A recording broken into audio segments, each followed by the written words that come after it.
ChatGPT, Claude, Gemini, Llama, LLMs. These are words you've heard a lot in the past 2 or 3 years. And in this video, I'm going to explain what LLMs are. But first, let's go back to the beginning. Somewhere in the 40s, computer scientists decided, what if computers could solve problems the way humans do? And that was where the term artificial intelligence was coined. Now, artificial intelligence is any human-like activity or ability that is displayed by an inert or inanimate object. So from then, we proceeded to neural networks.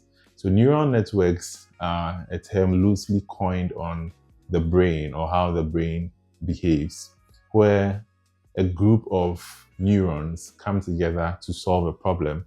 So let's say you show a computer an image of a cat, and the first row of neurons or the first line of computer says that I can see a playground or I can see grass, and another line identifies a head, another line identifies the body, and then they all come together to say, okay, so finally this is a cat.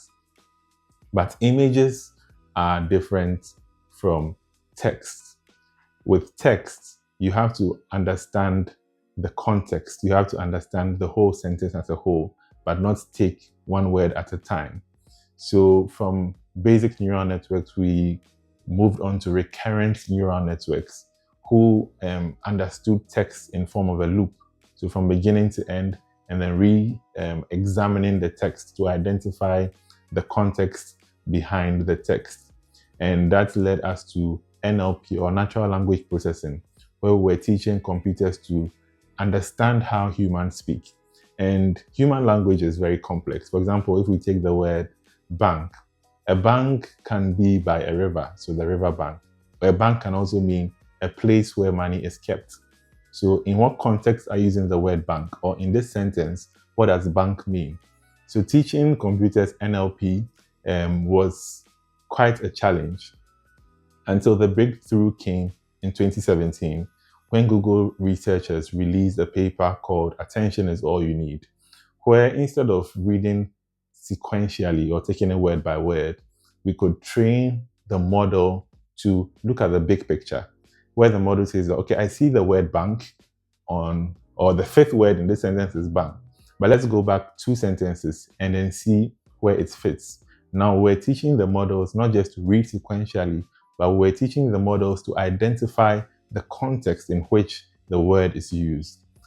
Now from 2017, when the paper was released, we started having pre-trained language models, which are models that were not trained from scratch for a specific purpose, but models that were pre-trained and could be fine-tuned to solve another problem. So before, every model that was produced had a specific problem it was solving.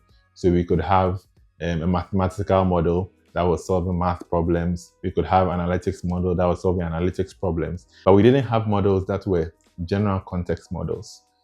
So researchers noticed that when the context of the pre-trained model got to a certain size, it started to show something called emergent abilities. Now in NLP, what is an emergent ability? An emergent ability is an ability that the model is displaying that wasn't specifically coded or taught to the model. Let's take a child as an example. So you teach a child in our schools, maybe it's an anniversary or a graduation, and a child is taught to say a poem in French. And on the day they come and they recite the poem in French, but you ask them another question in French and they are not able to answer because they were only taught a specific corpus or a specific data to solve a specific problem. Now, give that same child 10 years or 15 years of French education and come back and say, describe this car to me in French. You haven't specifically taught the child how to describe the car, but the child knows of the concept of color, of the concept of tires, of the concept of movement, and is now able to describe the car to you in a language that is foreign to them, which is an emergent ability.